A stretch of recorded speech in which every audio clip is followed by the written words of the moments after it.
And I would like to please call my panelists on stage, please.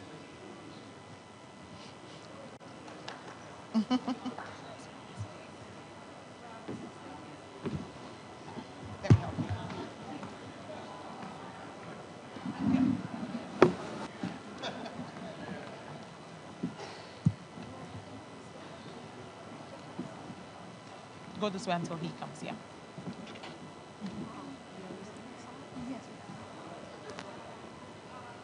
Hello, if you're joining us, please come forward for us so we can fill up the room. It's going to be such an exciting session. I believe the room is going to be full. No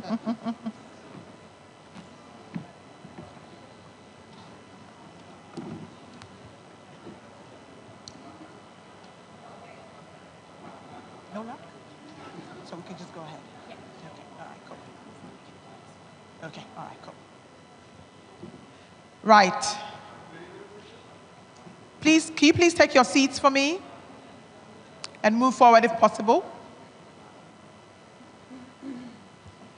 You're warmly welcome to third panel here. This is Hacking the Gender Gap, Unconventional Strategies for Women's Inclusion in Cybersecurity. I am very honored to be joined by my esteemed panelists, who happen to be all women at this point. Very lucky. I'm very lucky. So the gender gap is still a major impediment to establishing inclusive, robust, and diligent ecosystems or digital ecosystems.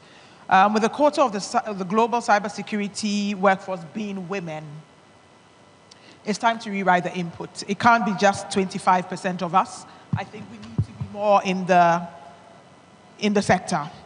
I think hacking the gender gap is crucial for cyber capacity building because it fosters diversity, innovation, and obviously different perspectives. Closing the gender gap in cybersecurity is also very vital for cyber resilience, as diverse teams are more adept at addressing complex challenges and devising comprehensive strategies. To this end, I think we're here to discuss how we hack the gender gap, how we put together unconventional solutions to ensure that we are bridging this gap and empowering more women to come into the professional, to join cybersecurity. We'll be looking at things today from a policy perspective, as well as an implementation perspective. I have with me the Deputy Minister for North Macedonia, Deputy Prime Minister, apologies, for North Macedonia, Deputy Prime Minister Grkovska. We have Ambassador Dowling joining us. He's yet to make it. And I have Confidence Staveley. Confidence is the force behind CyberSafe. CyberSafe is organization that has come together to put girls together, to train girls across 22 African countries, 16,000 girls trained so far. She's doing a lot in that space as well. Confidence is also she's also the Cybersecurity Woman of the Year globally. Congratulations, Confidence. I've seen you. Then I have Manjusha Marar. Manjusha is a cybersecurity analyst. She's from India. Manjusha is a product of CyberSafe, which is one of the incubator programs that was started to encourage girls. It's a scholarship that was given to girls in cybersecurity to encourage them to come into the field. You're welcome, Manjusha. Yes. Right. So I'm going to start with you, Deputy Prime Minister. Deputy Prime Minister, what practical policies and initiatives have been put in place in North Macedonia to bridge the gender gap? Well, thank you very much for the question. It's very important because it's very focused and essential in increasing the number of women that are dealing with cybersecurity and actually decreasing the gap between male and female dealing with cybersecurity. We have started recently with, thanks to the USAID donor, funded program in designing cyber pathways for young girls and women. This is a specific 2 years program that is implemented only in North Macedonia and Serbia to address the demand and supply need for more diverse cyber workforce development in our countries. The Cyber Pathways for Women program, recently launched in North Macedonia and Serbia, is confronting the impediments to women in cybersecurity professionals. This is a regional initiative of critical infrastructure, digitalization and resilience program funded by the USAID to booster cybersecurity in the Western Balkans, Black Sea region and South Caucasus. The approach of implementing this program is unique in North Macedonia since it was designed based on the country gender profile index and the new indicators that were developed by the State Statistical Office. It is a data-driven approach as to address the real challenges we face around gender issues. Several surveys indicate girls across North Macedonia may already have lower confidence in their digital skills than boys by age 15. In fact, when girls in primary school perform well in both sciences, technology, engineering, and mathematics, STEM subjects, and humanities, non-STEM subjects, girls tend to choose a humanities schedule for high school because they believe it will be easier for them to achieve higher grades. Therefore, the program foresees designing mentorship program, working closely with STEM teachers and academia women professors to open dialogue on challenges we have in the educational sector, to foster gender-sensitive approach towards curricular development, and supporting teaching staff with cybersecurity resources and knowledge. According to recent findings, North Macedonia's education system still reinforces traditional gender roles, particularly in rural areas, with girls often being taught that their role is to take care of the families, be attractive, and prioritize marriage and children over a career. There is a gender gap in employment for people aged 20 to 64 in North Macedonia, persists of 70.5% compared to the European Union average of 11% in 2020, with women far more likely to leave the labor force due to care and domestic work responsibilities. The program is inclusive and shall work with women persons with disabilities, Roma girls, and socio-economically vulnerable girls and women. And these target groups shall be part of the mentorship program, and it foresees designing pathways for their internship or employment practices. Empowering women and girls in this field is enormously significant because you know that working in this field provides the opportunity to work from home, not necessarily to travel. And the goal is to promote even more the possibilities of engage the female working force in digital world and in cybersecurity additionally. Thank you. Thank you, Deputy Prime Minister. That sounds very impressive. Thank you. Ambassador Dowling, thank you for joining us. Ambassador Dowling is Australia's Ambassador for Cybersecurity and Critical Technology. So my second question will go to you, Ambassador Dowling. From the 2021 census, women represented only 17% of the cybersecurity workforce in Australia. What kind of initiatives have been put in place to steadily increase this number? That's right. We still have this major issue, and I think, Deputy Prime Minister, you summarised some of the key issues here where we're seeing this underrepresentation of women in the cybersecurity profession.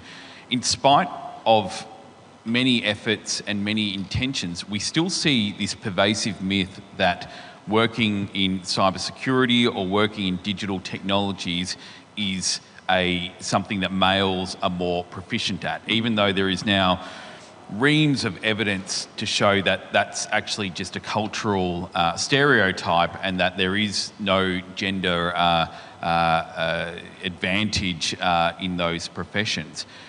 The most frustrating thing, I think, for all of us is that we now see massive labour shortages in cybersecurity professions. We have successfully spread the idea that all industries, critical infrastructure, government services should have people who are cyber literate, should be employing people who have strong cybersecurity skills, but they cannot find the workforce to do that. They cannot find enough people to fill those jobs. Meanwhile, the figure of 17% that you referenced hasn't gotten much better in Australia over that period. So there are programs and initiatives that are run to try and attract more women into the workforce, but they haven't necessarily had a meaningful impact at this stage. Where we are seeing some progress is the approach of skills academies, which have greater flexibility than a normal university course or a normal vocational training course, and can be designed around women who are returning to work or women who are looking for a career change, who might have caring duties, and that can be designed in a way that they're not a computer science degree, which maybe comes with the sort of social stigma of being a male-dominated course. Skills academies which can take a flexible approach, which can be promoted in a bespoke way to really attract women. We have seen in some of those programs, actually a majority of the intake being women going into those courses. So I think it's a real sign that flexibility is crucial. I do think we still have the massive issue of so much of new technologies being used to facilitate gender-based abuse, gender-based violence, and that continues to, I think, discourage women from coming into the profession because they can see that it's not an industry that is prioritising their safety, that whether it's cybersecurity issues targeting women, whether it's social media platforms, I think there is still that perception that the industry is not taking seriously the safety of women, the safety of young girls, and that adds to that stigma. So I think finding the flexible models to deliver training is really important, but we also need to do better at recognising that tech frequently reinforces the gender divisions and provides new ways for the abuse or discouragement of women from coming into these professions. And that's something that's not just about government programs, that's something that I think industry and government need to work on together. Thank you, Ambassador Dowling. Talking about flexible models, I'll come to you, Confidence. CyberSafe Foundation spans 22 African countries, 16,000 plus girls trained, a retention rate or a placement rate of about 68% approximately. Talking about flexible models, what challenges have you faced in your efforts to change the narrative of women in cybersecurity, one African girl at a time? Thank you so much for that question, Jacqueline. I want to start answering that question first by sharing a personal story. So when I was 7 years old, I had just won a competition, an essay writing competition, and I got home from this competition. My father is one of my biggest supporters, so of course he was waiting in the living room to welcome me, and I raced right into his arms, and he said something that would never leave me. He said, "In you, I have 10 sons." I didn't understand what he meant by that, but the world was going to teach me exactly what he meant. Around the time I finished my what you would call high school in developed countries. I'd finished that learning, and I was going to go into higher education. And I had chosen, at some point to do computer science. And one of my dad's friends had come to the house, and then they were talking about what I was going to do. and he said, no, that data was for boys, and that girls were not supposed to, do things like that, and that it was going to be something I was going to struggle with because that's something for boys. So imagine this happened many decades ago, and you would think that that's gone away. But this year, and I shared this story earlier on, I think yesterday during the Women in Cyber breakfast. This year, I've had a couple of people reaffirm that those stereotypes and those biases are still very real, and they impact the confidence of the girls. I made a tweet earlier this year saying that I'd done, my organization and myself, and of course other people collaborating with us. Thank you so much, Audrey, for mentioning Cyber Girls. We had done quite a lot of work, and I said I was going to double down and I was going to do a lot more work to help more young women come into cyber. And I'm not paraphrasing, but a young man replied that tweet. And if you go on my Twitter, maybe in the replies, you'll still find that tweet live. And he said that women are better in industries where emotions are required to function, like what you've just mentioned. And why I'm saying that again is sometimes you feel some of these problems are regional based. But again, those are stereotypes that go across generations, stereotypes that go across regions. And he said that, cybersecurity is for able-bodied men.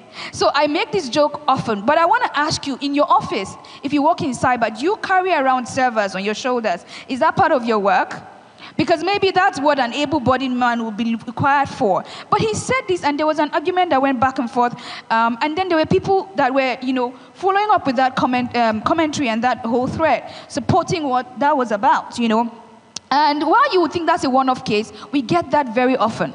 We get that from our girls. Our girls get to tell us that. I mean, if you look at the girls who code, for example, they will say, the girls will tell them that they write spaghetti code.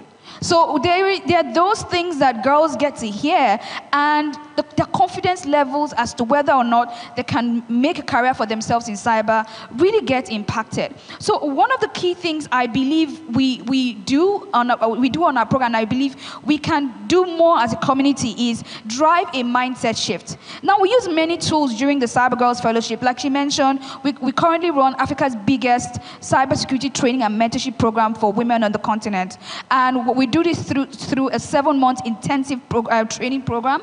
We also have a mentorship arm of that as well that takes girls from being novices to becoming professionals, and we walk them right into the workforce, because our key KPI isn't the training, the KPI is the placement, which is mentioned right now, right? So during the training, we try to do a mindset shift, and we use tools like a mantra. So we have them say things to themselves to reprogram their minds, because they've been told so many years for such a stretch of time that, this place does not belong to them, and they get reminded every now and again. So how then do they even believe in themselves to apply for the jobs, even when they're trained, because their confidence levels are not high enough? And so I believe that one of the key things we can begin to do as a people is begin to attack this problem way earlier.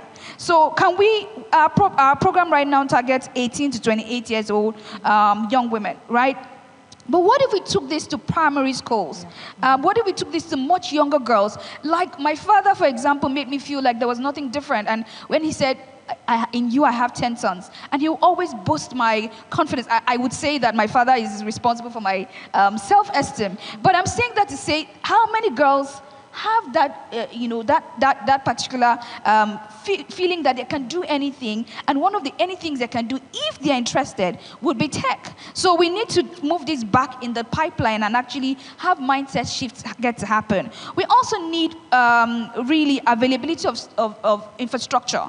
I mentioned a lot of times that one of the 3 major challenges we have in driving or hacking the gender gap would be, one, belief, which I've just spoken about. Women do not believe that they belong here, and they get reminded even when they get into the workforce, right? And then we also have access and agency. And on access and agency, we could sleep here if I want to give you examples of what the issues are. But we have access to devices being a challenge, access to being able to purchase internet connection being a challenge.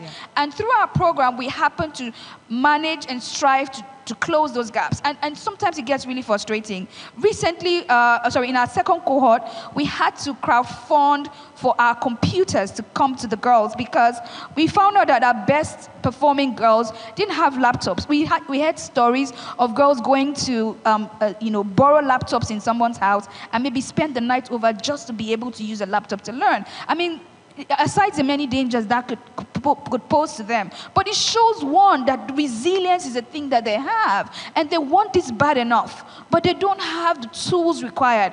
So we need not just to hand out laptops, because that's something we can do for start, but we need to begin to think of PPP models. How can we create buy now, pay later models for girls to be able to access computing devices? How can we begin to create communities where they can go and access internet services for free to be able to learn? Because we can provide all of these tools in this, in nice fancy offices. We can create all of these places where create all of these online training platforms. But if they do not have the devices, they cannot afford to purchase internet connection to connect there. And the data does show that there are millions of people not connected to the digital world.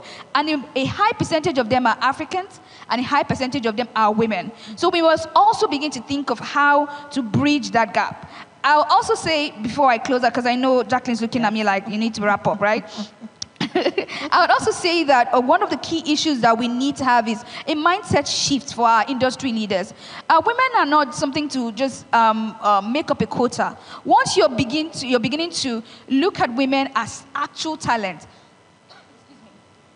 once you begin to look at women as actual talent, you would find that they would perform and outperform your wildest imagination. And we've seen this with the Cyber Girls program over and over again. We have girls that are currently supporting Fortune 500 companies, working from their home countries in Africa to support global companies right now that are alumni. We have a lot of girls, for example, who are doing quite a lot of things. They are going through internships to get into jobs, and we're seeing that when the results come out, they are outperforming their peers that are males in a mixed setting. So I'm saying that to say, once we begin to look at women as talents, first and foremost, without genders, we begin to see that we can invest in them and we can resource them to be successful. And really just closing out, like a lot of other speakers and a lot of other panels I've heard, funding is still a challenge, right? A program like what I've just described to you takes 500 girls across the African continent, resources them to learn cyber, supports them, and has quite a structure that actually works, and gets 68% of them most times placed within 6 months to 1 year in the cyber role. That takes money, and that takes a lot of things to get to happen. So that funding gap is quite an issue that I believe that we can, with some of the things, the contributions we made here, can really help us hack this gender gap. Thank you. Thank you, Confidence. Very hard-hitting points from Confidence. Thank you very much. And I like the point she made that we need to start younger. We need to start from the primary schools. They are computer savvy anyway. What stops us from encouraging them to take it up as a profession when they grow up? Thank you again, Confidence. I don't think your father made any mistakes when he named you Confidence. I'll quickly come to Manjusha. Manjusha joined the CyberSafe program, which is really a scholarship for women in cybersecurity. And she's now currently working as a cybersecurity associate at ACPL Systems. Manjusha, what were the 2 things that impacted you most in the CyberSafe program? Okay, let me explain about the CyberSafe program. So it's a scholarship for a woman graduate, okay? It's a 4 months training program, and it was conducted by DSCI, that is Data Security Council of India, and Microsoft. They both collaborated and providing women graduate for training in the field of cybersecurity, and mainly focus on like Tier 1 and Tier 2 rural areas women. Okay, this is about the CyberSafe program. So let me share what strategies we need to include like in the educational institutions. Like we can implement various strategies to encourage young girls to pursue in the field of cybersecurity. First thing which I need to mention it as like early exposure. That means we have to introduce the basic concept at the early age of through various activities, like we can some workshops or some clubs or some other extracurricular activities that we have to mainly focus on girls. And this exposure what will going to happen means this exposure will spark the interest in the field of cybersecurity. Next point which I can mention it as like we have to showcase the role models and mentor. Like we have to bring some female cybersecurity professionals like as a speaker or a mentor, or maybe we can like instructor to instructor to provide guidance in the for to inspire young girls in the field of showcasing the successful young female in the field of cybersecurity. And next thing, like same, like a scholarship program, same like a Cyber Shiksha, because I am one of the beneficiary for that. And by implementing these kind of strategies in the educational institution, it will going to help to create like more inclusive and diverse cybersecurity workforce by like encouraging more young people in the field of cybersecurity. Thank you, Manjusha. I'll quickly run back to you, Confidence. Briefly, can you tell us how can we redefine the perception of cybersecurity careers to attract more women? I think Ambassador Dowling spoke about it. You also spoke about it, about sort of the stigma around this is a man's job, this is a man's world. How do you think we can redefine the perception of cybersecurity so girls will be interested? Thank you so much. So I think that it's not just about the stereotype of it's a man's job or not. It's also about it being super difficult. I have a video of one of our best graduating fellows who came out of the program and had about a 1,200% increase in her income from the job she got immediately after the program. And when we were doing that interview, she said she thought that people in cybersecurity have 10 heads, but that's someone who came out who didn't know how to use computers before she joined the program and came out such a good pen tester that she's not just on a job right now, but she found recently a vulnerability that was rewarded by HackerOne for the vulnerability she found in a platform I don't want to say more about. But I'm just saying that to say, first and foremost, we have people thinking that it's so difficult to be here. Also have people thinking that because they come from a non-technical background that they can't find their feet here. But then again, with success stories, we have a bunch of them. And if you want to get to see more about the Cyber Girls Fellowship, I'll be sharing the brochures right here, and then you can grab one for yourself. But we have in that brochure as well, we talk about a lawyer in Kenya who was a struggling single mother. She came on our program, of course, not having any technical background. She was able to go through our stacks of training, chose the governance, risk, and compliance track, because we have about 7 tracks. Yeah. And then she was able to come out, graduate very well. Right now, she's the DPCO of a microfinance bank in Kenya. She got this job a few months after our program as well. If she sat back and said, okay, I can't get to do this because I'm not from a technical background, then we will not have someone like her doing amazing work apart from her day job that she's currently doing. But what we've also done, which again I'm going to speak about, is that we have taken that story and have shown via social media, because the people we are trying to attract are on TikTok, they're on LinkedIn, they're on Facebook, they're on Instagram, right? Once they can see that lawyer, for example, that has gotten a job and is working in cyber and didn't have a technical background, what happens is that there's immediately triggers more people like her to apply. And we saw that direct effect because this person I'm speaking about was in our second cohort. She graduated. In our third cohort, we had a spike in lawyers that applied for the program. The same thing, we had a teenage girl who came on the program, graduated, and secured a job in the US where she's supporting a tech startup with their apps, application security. And because that story was shared, we saw a spike of teenagers as well trying to get into the program. So I'm just saying that to say that, yes, representation of role models is great, but there's also a strong thing around the peers, being able to see that single mother story, being able to see the story of a Kachipa who was waiting tables at the pizza restaurant and came on the program, graduated, got a 450% increase in her income, and seeing that in South Africa, we got a spike from girls in South Africa as well, because they could see someone that possibly had something in common with them. So we need to share more stories, and I have personally made it as a point of duty on my socials. I'm sharing every week because I can't run out of stories. Every day I'm hearing one girl is getting a job or the other. And that is exactly why I strongly believe that when we create some sort of end-to-end programs, when I mean end-to-end, programs that attract girls that do not know much about cyber, get them into a program that gives them the skills required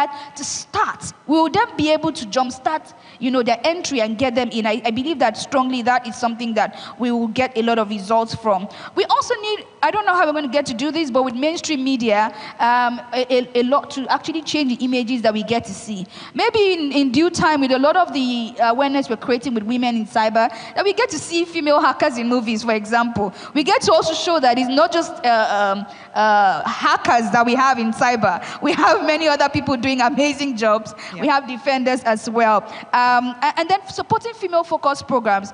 I'm speaking about Cyber Girls, but Cyber Girls is just one of several. There's Cyber Shishik as well, Cyber Shiksha, and we have many other female-focused programs. If we want to hack the cyber gap, we need to look at targeting the problem and really investing in it, investing in our resources. Resources isn't just money. It's opportunities, for example. It's in cross-border fellowships. It's in all sorts of, cooperation and collaboration that we can create a ripple effect in these opportunities. I believe that in doing some of these key things around representation, around supporting female-focused programs, and really using social media as a tool, that because the people we're trying to attract actually are on social media, we use social media as a tool for evangelism, because that's what I like to call it. Yeah. That women are doing well in cyber, and from whatever background you're coming from, even if you're a stay-at-home mom, like another story I have in my head, which I won't bore you with, from Kenya, even if you're a stay-at-home mom, you all have adjacent, you have different parts of cyber that you definitely belong. And coming into any female-focused program or any other interventions that you find that works for you, you can get into cyber. Thank you. Thank you, Confidence. That was great strategies that we could move forward with. Let me come back to you, Deputy Prime Minister. In your opinion, what policies can be developed to encourage private sector collaboration in fostering a diverse and inclusive cybersecurity workforce?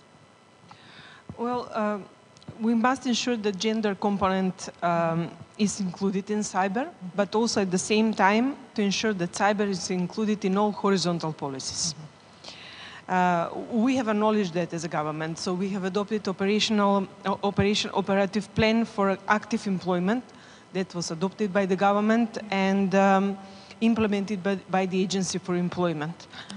So the plan is aimed for unemployed persons with specific measures that are targeted for young girls and women, mm-hmm. Roma popularity, persons with disability, mm-hmm. and the plan also includes advanced ICT skills. Mm-hmm. That includes cyber training. ICT working force is very demanding in our country, but worldwide, I would say. And with these measures, actually, we have encouraged the companies because we have set up several measures that are released companies from paying some taxes if they're employing these people that are going through this program in their companies. Also, there are some private schools that are providing training courses that are includes with certificates that are dealing with the private companies, and immediately when someone, if it's good and showed good capacities, nevertheless with non-technical background, they will have an opportunity to have a training program in the private company, and then that might follow with employment. Other part is to have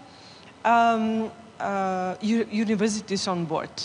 University for ICT, because without them, nothing is possible, actually.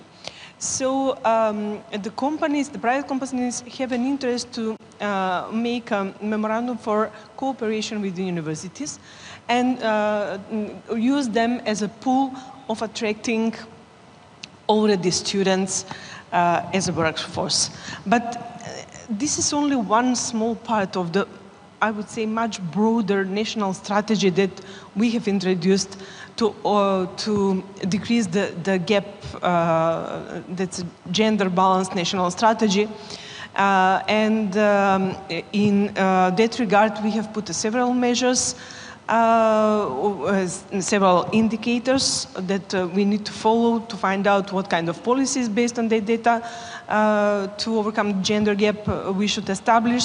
We have introduced the gender-based budgeting system that will help us to improve these kind of measures.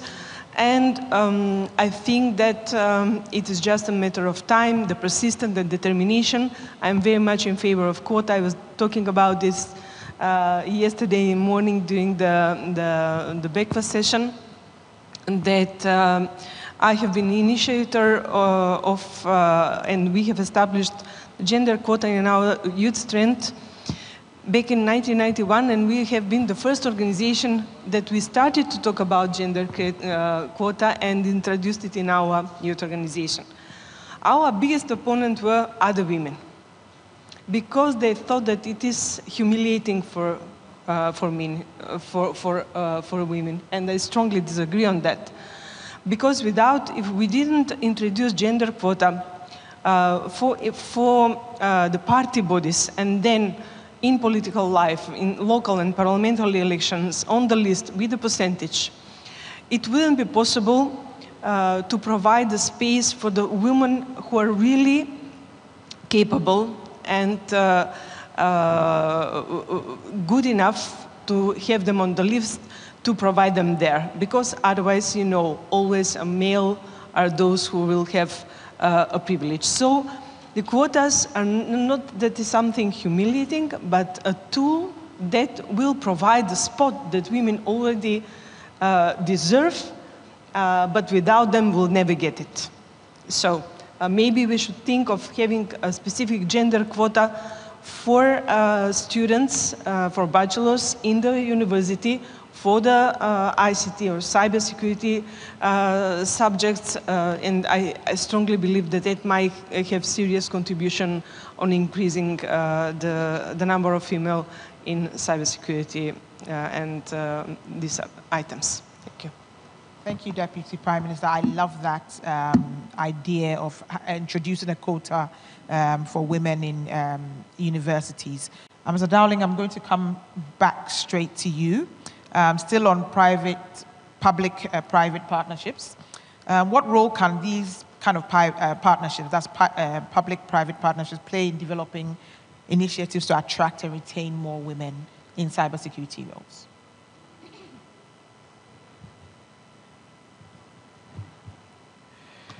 I think for too long we've relied on the traditional approaches, and we've relied on government actions to get programs and initiatives in place. And I work for the government, and we can do many good things, but government tends to be very slow. And to have, particularly when we're talking about government-funded places at universities, that should be part of the solution. And I like the idea of the designated quotas, but universities are also very slow. So it can take a year or two to make changes to course intakes. It can take a long time to adjust courses so that they are at the cutting edge of what cybersecurity professionals should be trained on. And so I think the private sector can and should take more of a leadership role in this work rather than waiting for government initiatives to come through and generate the pipeline of people coming in. Promoting cybersecurity roles at the high school level before people are considering their university courses, understanding what the attraction of the role is, whether it's in equality of pay, flexible working hours, which the profession can offer. I think there are a range of ways to be creative. I get frustrated when we have private sector companies complaining about the labour shortages that they face and not being able to fill all the roles that they're advertising without taking the initiative and finding the creative ways to get out there and attract a more diverse pool of people into cybersecurity jobs. If they are simply going to the same type of person, the same type of graduate, then that pool is not growing fast enough to meet the demand. So it is incumbent on the private sector to be more agile, more flexible. Cybersecurity professions are relatively unregulated.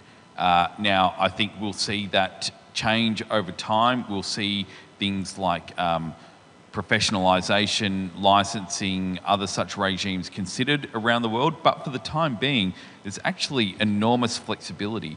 You can apply far more flexibility to how you approach new people to come into your workforce than, say, if you're working in a trade like electricians, or if you're working in accountancy. Cybersecurity professionals and industry should take advantage of the flexibility that they have and apply creativity, approach a broader pool of potential workers.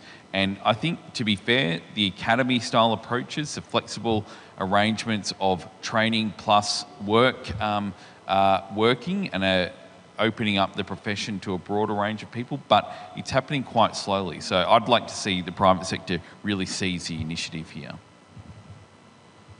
Ambassador Dowling, I think I agree wholeheartedly with that as well. The private sector needs to be slightly more agile. Coming back to you, Manjusha, with your success in Cyber Shiksha, what would you like to see more of in those programs? What do you think they should do more of? Okay.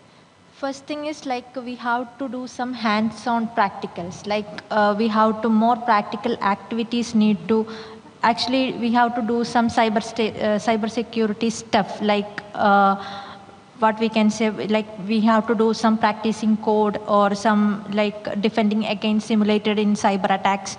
So all those, like we have to do it in the practically, we have to take more. And next thing, like we have an interactive learning sessions we required, like to engage the way to learn, like some workshops or creating project that make cybersecurity more interesting and accessible. Next thing I have to mention one thing, like we have to do a real world connection. That means when you're linking what they are learning or what we are learning to real life situations and problems, and showing how like cyber security impact everyday lifestyle, everyday life and society. Next thing, like we need to focus like ethics and responsibilities. Main, like we have to teach about the ethical side of the cyber security and yeah, okay. And make sure like they have to understand the importance of using the skills in responsible way. So that's the one thing. And next point, I can say we have to ask about the feedback, and we need to do the improvement in that. Like we have to talk the girls like what they need to have, and ask about the feedback and make how to improve accordingly. So that will keep making the program better for everyone needed. So everyone should have to involve in that. So by incorporating like these elements into program, like definitely like educational institution can better empower and equip young girls in the field of cyber security within a confidence and enthusiasm. So yeah. Thank you, Manjusha. Confidence. I hope you are taking notes for the implementation side. Ambassador Dowling, I'm going to run back to you. Ambassador, if you had a 10-year-old daughter and she said she was interested in cybersecurity, what would you say to her, briefly? Well, I do have a 10-year-old daughter who comes home from school and tells me about cybersecurity and thinks she is an expert in computers already, which is amazing to see. So I'm quite pleased at the curriculum in Australian primary schools or elementary schools, which is teaching not just about online safety, but is teaching about some of the basics of coding in a way. It's very, very positive. We are seeing the days of a different curriculum or a gendered curriculum, I think we're seeing in Australia are over. We don't have young girls doing home economics courses and young boys doing carpentry or workshops, that sort of thing. I think that's a really important step to stop embedding at that early age that there are certain things that boys do and there are certain things that girls do. So I think that's a big step forward. I think we do see, interestingly, that there is a drop-off as girls get older and they get to considering university.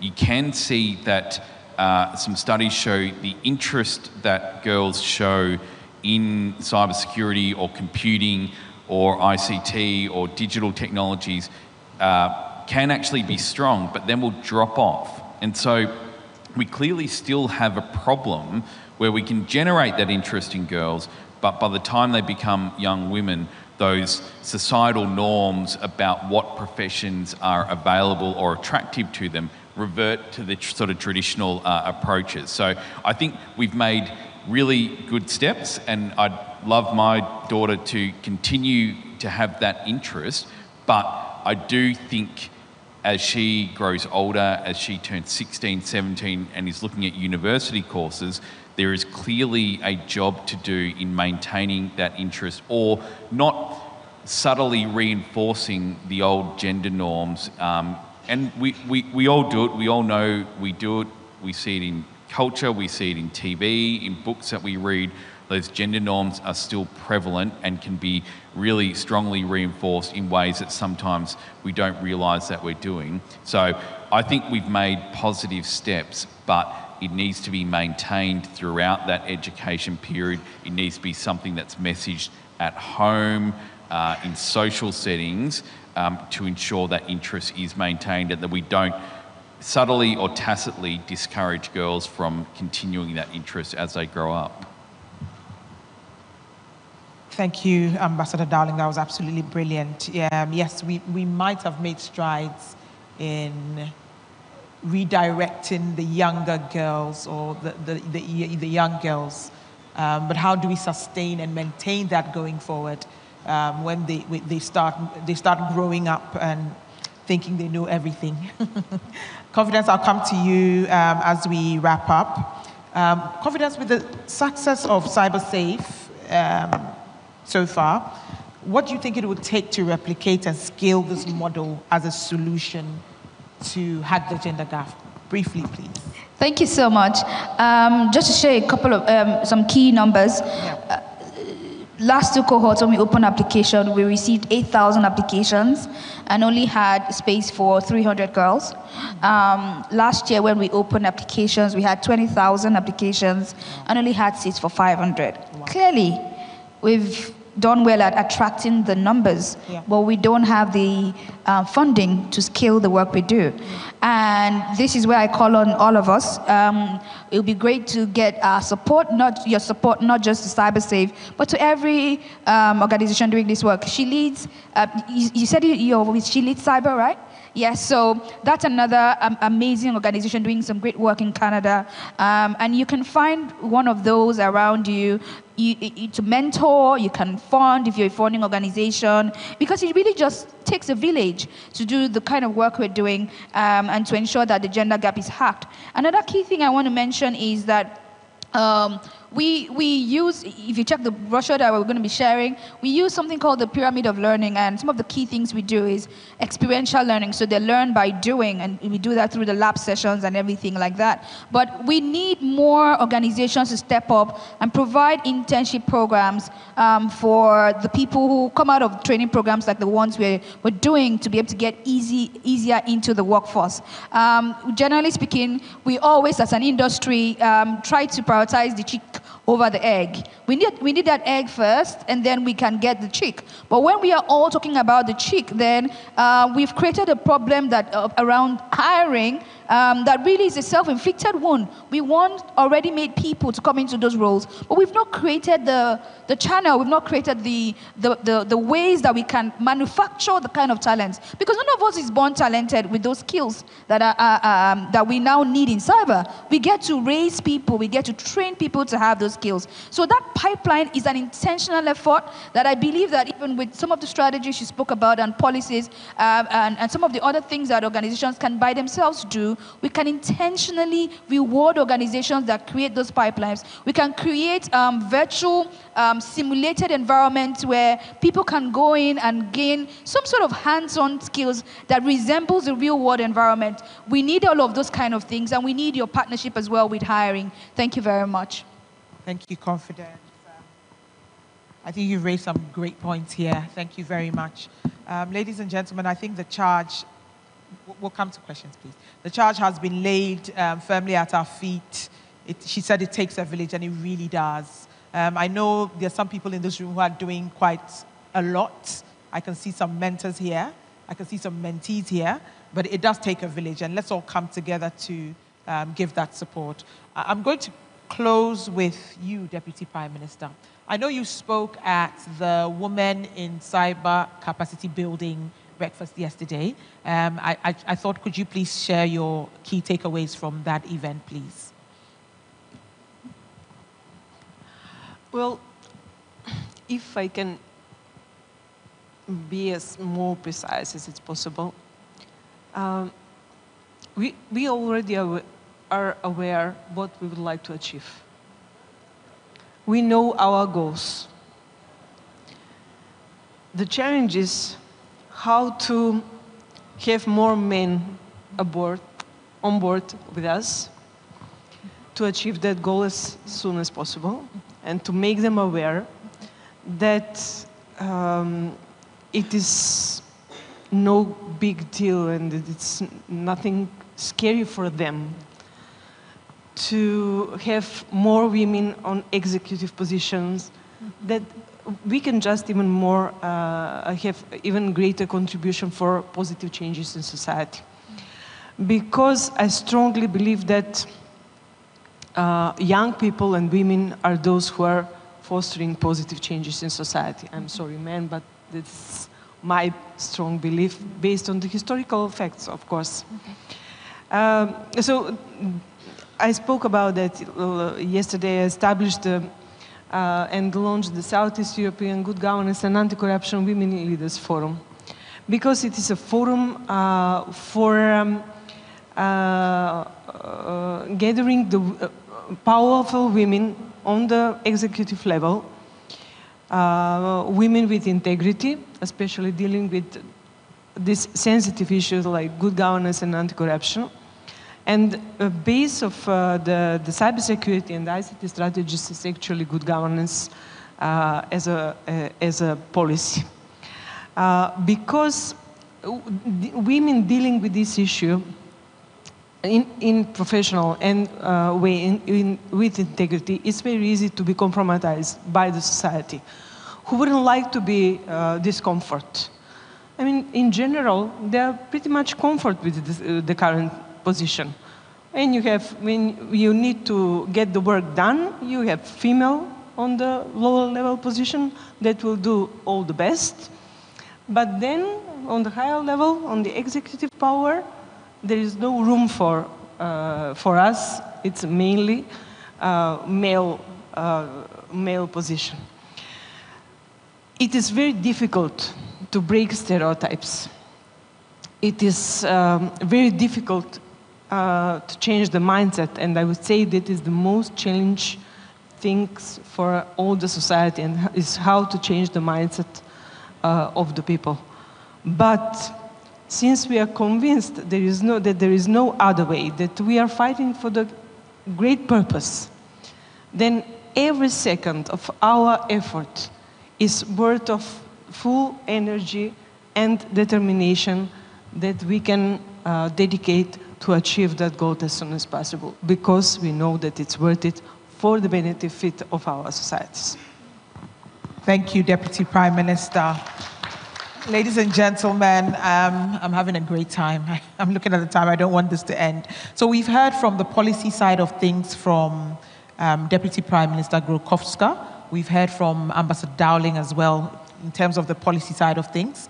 From the implementation side, we've heard from Confidence Staveley of CyberSafe Foundation. And from our beneficiary, we've heard from Manjusha of CyberShiksha. I think we're going to wind down our panel now. Are there any questions? I know the lady was prompting me. You have a question for us?